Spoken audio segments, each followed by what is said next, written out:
সকালের মঙ্গল আরতির পরে দুপুরের ভোগ লাগলো পুরীর মন্দিরে। তারপরে সন্ধ্যা আরতি, তারপরেই প্রভুর নিদ্রা যাওয়ার সময় হলো।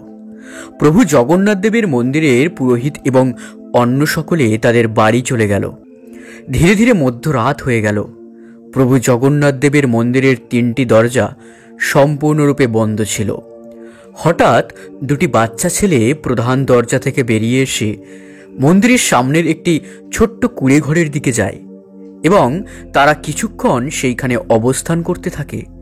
আবার কিছুক্ষণ পরে ফিরে এসে দরজার মধ্য হতে মন্দিরের ভেতরেও চলে যায়। কেউ বুঝতেই পারেনি প্রভুর এই লীলা খেলা, কেবলমাত্র একজন ছাড়া। কিন্তু কে ছিল এই বাচ্চা দুটি? বন্ধুরা, আমরা জানি যে যখন কোনো ভক্ত সরাসরি ঈশ্বরের সেবা করতে অক্ষম হন বা ধরুন কোনো নিয়ম নেই, তখন কিন্তু আমরা আমাদের গৃহমন্দিরে বা মন মন্দিরে তাদের নিজের মতো করে সেবা করে থাকি। কিন্তু তাও যেন মন পড়ে থাকে সেই মুখ্য মন্দিরে, তাই না? আর ঠিক তখনই ভক্তের ভক্তিতে খুশি হয়ে ও ভক্তের ভালোবাসার টানে ভগবান স্বয়ং নিজেই তাদের কাছ থেকে সেবা গ্রহণের জন্য তাদের কাছে আসেন। আজকের এই ভিডিওতে ভগবান জগন্নাথ দেবের এমনই একজন ভক্তের কথা বলবো আপনাদের, যিনি ছিলেন খুবই সরল ও প্রবল ভক্তিপূর্ণ একজন নিষ্ঠাবান মানুষ, যার জগন্নাথ চেতনা এবং ভক্তের দৃষ্টিকোণ ছিল একদমই আলাদা এবং সহজ এবং সরল। নমস্কার বন্ধুরা, সবাইকে জানায় আপনাদের প্রিয় সনাতন রহস্য বাংলা ইউটিউব চ্যানেলের আরও একটি নতুন ভিডিওতে স্বাগত। প্রথমেই সবাই বলুন জয় জগন্নাথ, জয় বলরাম, জয় মা সুভদ্রা।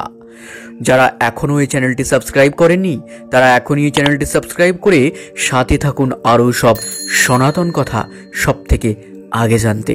চলুন বন্ধুরা, জেনে নিই সেই সম্পূর্ণ প্রভুর লীলা কথা আজকের এই ভিডিওতে। আগে বন্ধুরা, অনেকেই নিশ্চয়ই শুনেছেন ভগবান জগন্নাথ দেবের এই ভক্তের নাম, যার নাম হল ভক্ত বলরাম দাস, যার ভক্তি, সত্যবাদিতা ও সরলতা এবং প্রভুর প্রতি অগাধ নিঃস্বার্থ ভালোবাসা, যা কিনা খুব কম মানুষের মধ্যেই দেখা গেছে। সেই ভাগ্যবান ভক্ত বলরাম দাস নিজের চোখে প্রভু জগন্নাথ দেবের এই লীলা খেলা ও বাল্যরূপের দর্শন করেছিলেন। কিন্তু বন্ধুরা, এই ভক্ত বলরাম দাস কে ছিলেন সেই নিয়ে আমি অন্য ভিডিওতে আপনাদের সম্পূর্ণ বলবো একদিন। আজকের এই ভিডিওতে শুধুমাত্র প্রভুর পান খাওয়ার লীলা নিয়েই আপনাদেরকে বলতে চলেছি। প্রতিদিনের মতো সেই দিনও ভক্ত বলরাম দাস মন্দিরের প্রধান দরজা বন্ধের আগেই গিয়েছিলেন ভগবান জগন্নাথ দেবের নাম ভজন করতে। মূল মন্দিরের দরজা বন্ধ করে দেওয়া হয়, সব ভক্তরা তাদের বাড়ি ফিরে যায়। ততক্ষণে ভক্ত বলরাম দাস ততক্ষণে প্রভু জগন্নাথ দেবের মন্ত্র জপ করছেন। কিন্তু হঠাৎ করেই তিনি দেখতে পেলেন জগন্নাথ দেবের মূল মন্দিরের প্রধান দরজা ধীরে ধীরে খুলে যাচ্ছে। তিনি দেখলেন দুজন বালক, তাদের কাঁধে পবিত্র সুতো, দুজনের শরীরে সাদা রঙের চাদর। ওই দুই বালক কোথায় যেন যাচ্ছিলেন। তারা মন্দির থেকে বেরিয়ে গেল। মন্দিরের কাছে অনতি দূরেই একটি ছোট্ট কুটির ছিল, যেখানে থেকে কিছুক্ষণ পরেই তারা বেরিয়ে এলেন। বলরাম দাস দেখলেন দুজনেরই ঠোঁট লাল হয়ে আছে। এই দেখে তিনি খুব চিন্তায় পড়লেন। এইভাবে বেশ কয়েকদিন হয়ে গেল। ঠিক একই সময়ে একই জায়গায় দাঁড়িয়ে এই ঘটনাটি লক্ষ্য করেছিলেন ভক্ত বলরাম দাস। প্রতিদিন মধ্যরাত হয় আর দুজন বাচ্চা ছেলে বেরিয়ে এসে ওই কুঁড়ে ঘরে যায় এবং কিছুক্ষণ সেইখানে থেকেই বাইরে বেরিয়ে এসে আবার ওই মন্দিরের প্রধান দরজা দিয়ে ঢুকে যায় মন্দিরের ভেতরে। এইভাবেই রোজ একই ঘটনা প্রত্যক্ষভাবে দর্শন করার পরে ভক্ত বলরাম দাসের মনে একটু কৌতূহল জাগল। আসলে এরা কারা? যদিও তিনি বুঝতে পারছিলেন এরা জগতের নাথ ছাড়া আর কেউ নয়, কিন্তু একটা জিনিস তিনি বুঝতে পারেননি যে ওই কুটিরে আছেটা ঠিক কি। এটা খুঁজে বের করতেই হবে। এইসব ভেবেই প্রভু জগন্নাথ দেবের পরম ভক্ত বলরাম দাস সেই কুঁড়ে ঘরে গেলেন। সেইখানে গিয়ে তিনি জানতে পারলেন যে আসল ঘটনাটা ঠিক কি। সেই কুটিরে গিয়ে তিনি প্রভুদাসের দর্শন পান। কিন্তু কে ছিলেন এই প্রভুদাস? চলুন জেনে নিই। বন্ধুরা, প্রভুদাস ছিলেন একজন সাধারণ মানুষ, যিনি প্রভু জগন্নাথ দেবের মন্দিরের বাইরে অনতি দূরেই পান বিক্রি করতেন। নিত্য জীবিকা নির্বাহের জন্য তিনি মন্দিরের নিকট একটি পানের দোকান চালাতেন। প্রতিদিন তিনি যে পরিমাণ অর্থ উপার্জন করতেন, সেই পানের দোকান চালিয়ে তার যতটুকু নিজের জন্য দরকার ঠিক ততটুকুই নিজের জন্য রেখে দিতেন এবং বাকিটা পুরোটাই দিয়ে দিতেন ভগবান জগন্নাথ দেবের মন্দিরে প্রভুর সেবার জন্য। প্রভুর মন্দিরে গিয়ে তিনি প্রভুকে দর্শন করতেন একভাবে ভাবাবেশ হয়ে, গদগদ ভক্তিতে। প্রভুর দর্শন করে তিনি আবেগপ্রবণ হয়ে পড়তেন কখনো কখনো এবং কাঁদতেন অঝোর নয়নে। যখন ভগবানের ভোগ নিবেদন করা হতো, তখন প্রভুদাস প্রতিদিন দেখতেন জগন্নাথ দেবকে দিনে 8 বার 56 ধরনের ভোগের আচার অনুষ্ঠান করা হয়, কিন্তু সেখানে কোনো মুখ সিদ্ধি থাকে না। তখন তিনি মনে মনে বলে উঠতেন, ও প্রভু, কতই না ভালো হতো যদি তোমার খাওয়ার শেষে পানের ব্যবস্থা থাকতো, তাহলে হয়তো তোমার খাবার সম্পূর্ণ হতো। কিন্তু প্রভু, আমি জানি আমার এই স্বপ্ন বা ইচ্ছা পূর্ণ হওয়ার নয়, কারণ এমন কোনো নিয়ম যে নেই তোমার এই মন্দিরে। আমার যে তেমন সামর্থ্যও নেই যে আমি তোমার অনেক দিয়ে সেবা করতে পারি। আমি খুবই সাধারণ একজন দাস প্রভু তোমার। প্রভু, যদি এমন কোনো নিয়ম হতো, তাহলে আমি এই নিয়মেই তোমার সেবা করতাম জীবনভর। এইভাবেই প্রভুদাস ভগবানের সঙ্গে মনে মনে কথা বলতেন। এইবার ভক্ত বলরাম দাস প্রভুদাসের কুটিরে গেলেন এবং একে অপরের সঙ্গে দেখা করলেন।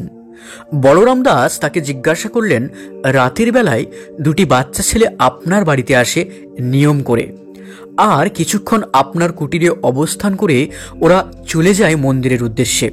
ওরা কারা, আপনি কি জানেন? বলরাম দাসের প্রশ্নের উত্তরে প্রভুদাস বলেন, আমি জানি না ওই 2 ছেলে কারা, কিন্তু হ্যাঁ, তারা প্রতিদিন আমার বাড়িতে আসে এবং আমার সাথে কথাও বলে। তারা আমার কাছে আসে পান খেতে। আসলে আমি যখনই ওই 2জন বালককে দেখি, তখনই আমি তাদের প্রতি এমনই আকৃষ্ট হয়ে মোহিত হয়ে যাই তাদের রূপে, যে তাদের দেখে আমার খুব ভালো লাগে এবং এই কারণেই আমি তাদেরকে পানের দাম বলতে ভুলে যাই। আমার কি করা উচিত বলুন? যতক্ষণ আমি তাদের পানের দাম জিজ্ঞাসা করব, ততক্ষণে তারা দুজনেই আমার ঘর ছেড়ে চলে যায়। এতে আমার আর দোষ কি বলো? তারা নিরীহ ফুলের মতো 2 বালক। এই কথা শুনে ভক্ত বলরাম দাস বুদ্ধি করে প্রভুদাসকে বললেন, হ্যাঁ, আপনি ঠিকই বলেছেন, ওরা সত্যি ফুলের মতো 2টি ফুটফুটে বালক। কিন্তু কিভাবে কাউকে কোনো মূল্য ছাড়াই আপনি রোজ পান দিতে পারেন? যদি এইভাবেই চলতে থাকে, তাহলে তুমি তোমার সংসার কিভাবে চালাবে? ভালো করে শোনো প্রভুদাস, আজ থেকে তুমি একটা কাজ করো। যখনই ওই 2জন বালক তোমার কাছে আসবে, তুমি তাদের পানের দাম দেওয়ার কথা বলবে এবং দেখবে তারা পানের দাম দিতে রাজি কিনা। যদি দিতে না পারে, তাহলে তাদের বলো যে তারা দুজনেই যেন তাদের চাদর তোমার হাতে তুলে দিয়ে যায়, আর তবেই তারা দুজনেই বুঝতে পারবে যে মূল্য ছাড়া কিছুই কেনা যায় না এই জগতে। যেহেতু ভক্ত বলরাম দাস ছিলেন একজন বৃহৎ মাপের সাধক, তাই এখন দরিদ্র নিরীহ প্রভুদাসকে এই পরামর্শ মেনে নিতেই হবে। তাছাড়া আর কোনো উপায় নেই তার কাছে।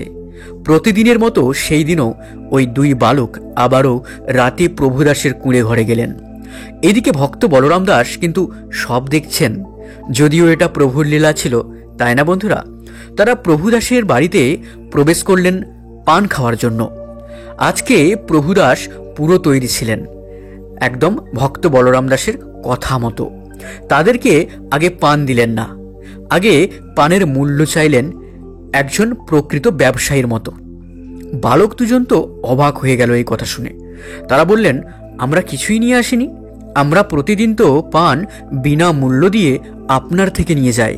আজ পর্যন্ত আপনি আমাদের কাছে কখনোই কোনো মূল্য চাননি, কিন্তু কে জানতো যে আজ আপনি আমাদের কাছে পানের দাম দিতে বলবেন। তাই আজ আমাদের ক্ষমা করে দিন। আগামীকাল আমরা টাকা নিয়ে আসব এবং এখনো পর্যন্ত তোমার কাছ থেকে আমরা যতগুলি পান খেয়েছি, সেই সব পানের মূল্য তোমাকে মিটিয়ে দেব। সাথে সাথেই ব্যবসায়ীর মতো কথা বলল প্রভুদাস। সে বলল, না না না না বাবারা, তোমরা দুজনে কি মনে করো আমি বোকা? তোমরা যে তোমাদের কথা রাখবে আবার কাল পান খেতে আসবে, এটা আমি বিশ্বাস করব কি করে? আর কে জানে, কাল থেকে হয়তো তোমরা দুজনে আর এখানে আসা বন্ধই করে দেবে। সেই জন্যই আমি আজই আমার পানের দাম চাই, এবং ততক্ষণ পর্যন্ত আমি তোমাদের দুজনকে যেতে দেব না। তখন ওই বালক দুজন বলল, আমাদের হাতে একদমই সময় নেই। বিশ্বাস করো প্রভুদাস, আমরা আগামীকাল তোমার কাছে পান খাওয়ার জন্য যথেষ্ট পরিমাণ টাকা আনব, তোমার সব ধার মিটিয়ে দেব। কিন্তু প্রভুদাস বললেন, না, আমি আজ এবং এখনই দাম চাই, এবং যদি তুমি আমাকে দাম দিতে না পারো তাহলে তোমাদের ওই চাদর দুটি আমার কাছে রেখে যাও বন্ধক হিসেবে। আগামীকাল যখন তোমরা দুজনেই টাকা আনবে তখন তোমাদের নিজস্ব চাদরগুলি তোমাদের আমি ফিরিয়ে দেব। এই কথা শুনে ওই দুই বালক একে অপরের দিকে তাকিয়ে হাসতে লাগলেন। অবশেষে তারা প্রভুদাসের সামনে পরাজয় মেনে নিল এবং প্রভুদাসের কাছে বন্দী হিসেবে তাদের শরীরের দুটি চাদর প্রমাণস্বরূপ বা বন্ধকস্বরূপ রেখে গেলেন। বালক দুজন এবার প্রতিদিনের মতো মূল মন্দিরের দরজা দিয়ে প্রবেশ করলেন মন্দিরে। পরের দিন ভোরে যখন মন্দির খোলা হলো, সেই সময় পূজারীদের চক্ষুতে চড়ক গাছ। তারা দেখলেন ভগবান জগন্নাথ দেব এবং বলদেবের মাথায় দুটি সাদা চাদর বিছিয়ে দেওয়া হয়েছিল। সেই দুটি সাদা চাদর কিন্তু অদৃশ্য হয়ে গেছে, কিন্তু প্রভুর শয়নের আগেও তা প্রধান পূজারী নিজের চোখে তা দেখেছিলেন যে এটা মন্দিরের ভেতরেই ছিল। কিন্তু সাধারণ দুটি চাদর কোথায় গেল? তাহলে কি মন্দিরের ভেতরে কোনো তস্করের আগমন হয়েছিল? কিন্তু কোনো প্রকার মূল্যবান জিনিসও তো চুরি হয়নি, চুরি হয়েছে শুধুমাত্র দুটি সাদা চাদর। সঙ্গে সঙ্গে এই খবর রাজা প্রতাপরুদ্রের কাছে পৌঁছে গেল। রাজাও অবাক ও চিন্তিত হয়ে পড়লেন এই কথা শুনে। তিনি এই কাজের জন্য প্রভুর সেবকদেরকে দায়ী করলেন এবং রাজা আদেশ দিলেন যে কেউ যদি প্রভুর সেবায় অবহেলা করে তাহলে তাকে শাস্তি দেওয়া হোক, এবং এইভাবে তিনি সেই সকল সেবকদেরকে গ্রেপ্তার করার নির্দেশ দিয়েছিলেন যারা নাকি এই কাজে অবহেলা করেছিলেন বা যারা এই কার্যের সঙ্গে যুক্ত ছিলেন। সেবকদের দ্বারাই এমন ভুল হয়েছে বলে রাজার অনুমান। কিন্তু জগতের নাথ জগন্নাথ যে ভক্তবৎসল, তিনি যে ভক্তকে বড় ভালোবাসে গো, তিনি কি তার ভক্তদের বিনা দোষে শাস্তি দিতে পারেন? একদমই না, কখনোই না।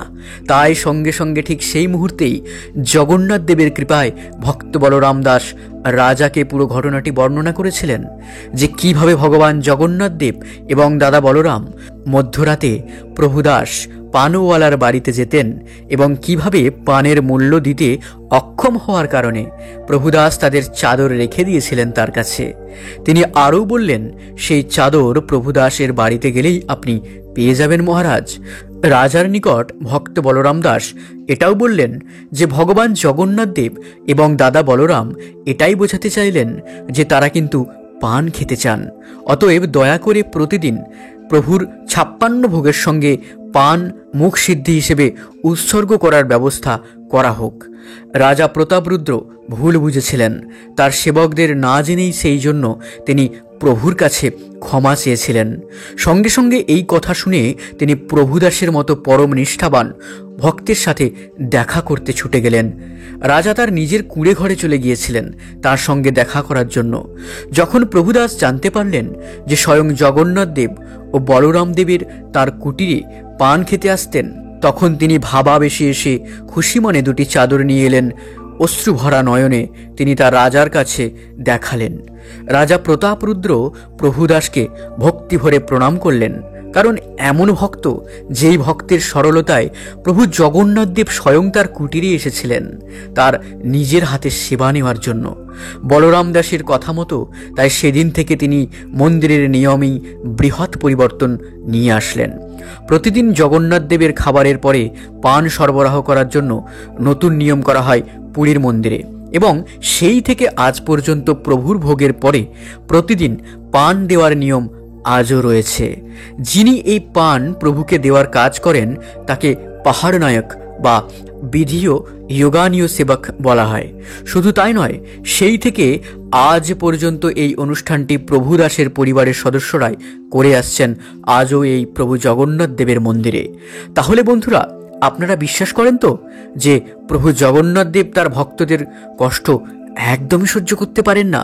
ভক্তের সুখের জন্য যে কোনো কিছু করতে পারেন আমার প্রভু, তার সেই সব অনেক লীলা কথা আমাদের এই চ্যানেলেই কিন্তু আপনারা পেয়েছেন, বা যারা এখনও দেখেননি তারা কিন্তু দেখবেন অবশ্যই, একদম অবশ্যই দেখবেন।